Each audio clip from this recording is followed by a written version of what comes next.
So recently I watched a video about culture shocks in Australia from an American, and they mentioned how different school was in America and Australia. So I wanted to learn a bit more about the school system in Australia. This is the Australian school system and costs moving to Australia. So I've said before, Australia is definitely somewhere I'm considering moving to.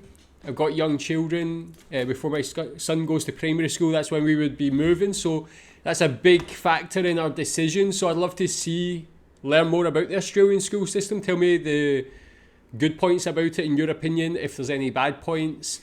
Let's learn about it. I'm really intrigued to see. I'm also intrigued to think about how it compares to like the British school system in other countries as well that I've learned about. So yeah, let's learn. Is education in Australia free? Yes and no. If you're interested, keep watching.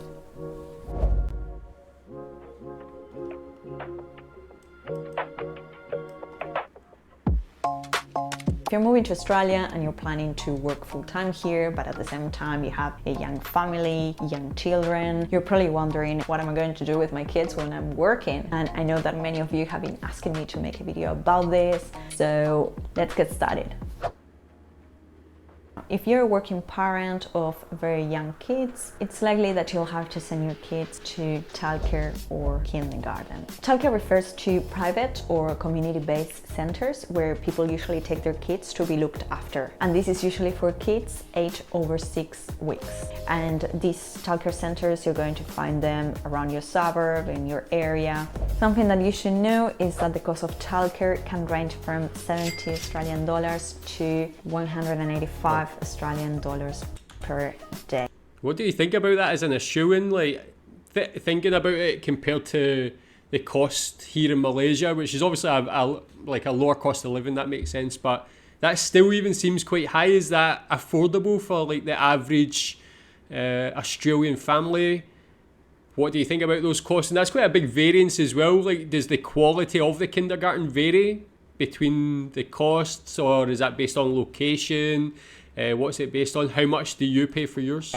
Now, another option to community-based or private childcare centers is to access this type of services, but in your own home. So, for example, you can hire a nanny or a specific certified professional to come to your home and look after your kids. These type of services are called family daycare and in-home care. And the cost of these services can range from 15 Australian dollars per hour or 35 Australian dollars per hour. And in some instances, maybe a bit more.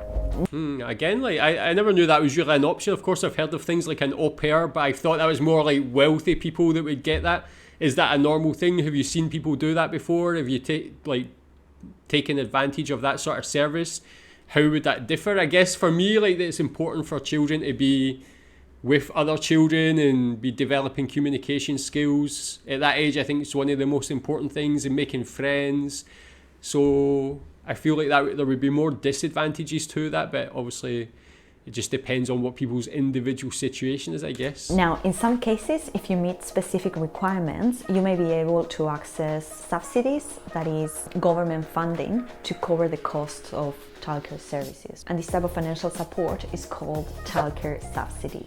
If your children are not that young and they are between 3 years old and 5 years old, you can send them to kindergarten or preschool programs. Kindergarten refers to a 2-year preschool program for children aged between 3 years old and 5 years old.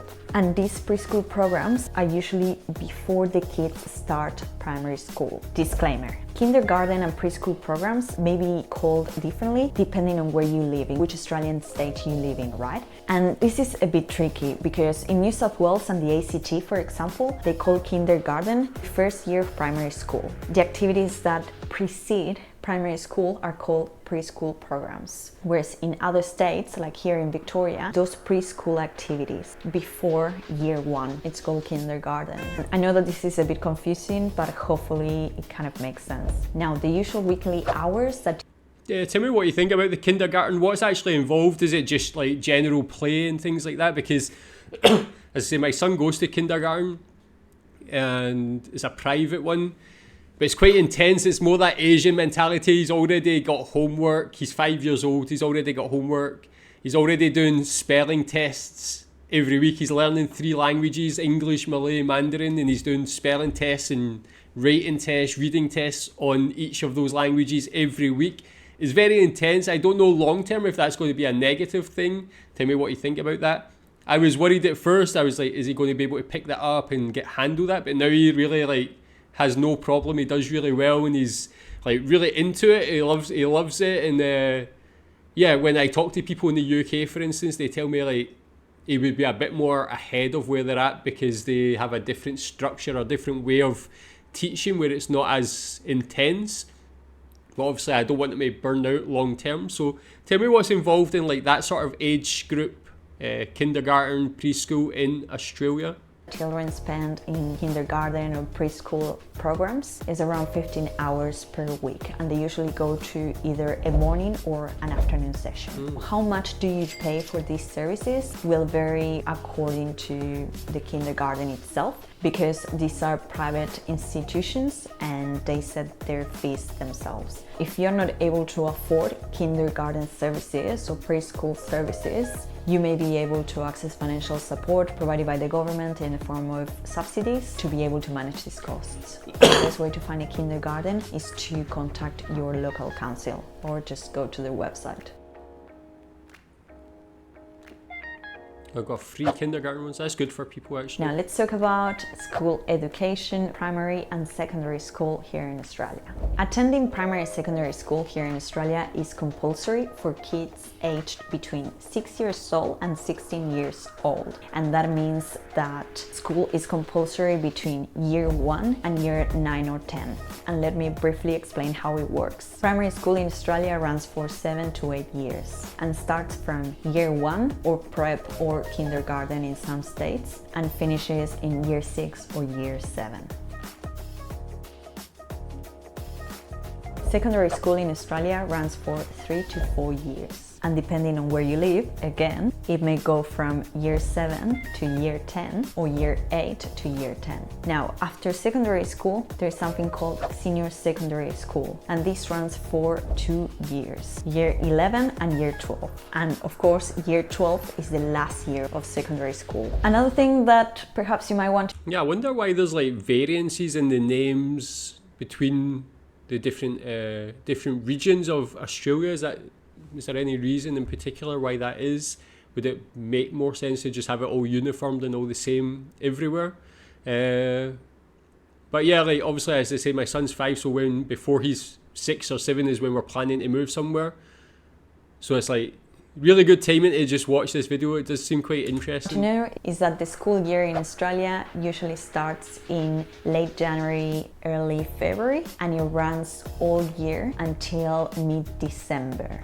That's actually quite different because in the UK and here in Malaysia, the year usually starts from like August until May. Then you get your summer holidays and so on. So quite different, quite interesting that this is actually just the calendar year that it's done by actually. And kids get an average of 10 to 12 weeks or even 14 weeks in some instances of school holidays per year. But again, that's quite good. I think it's like important, obviously, the kids get that time. When is their main holidays they get? Is it like a summer or winter holidays? Again, these numbers will vary according to where you live. Okay, let's talk about costs. Yay!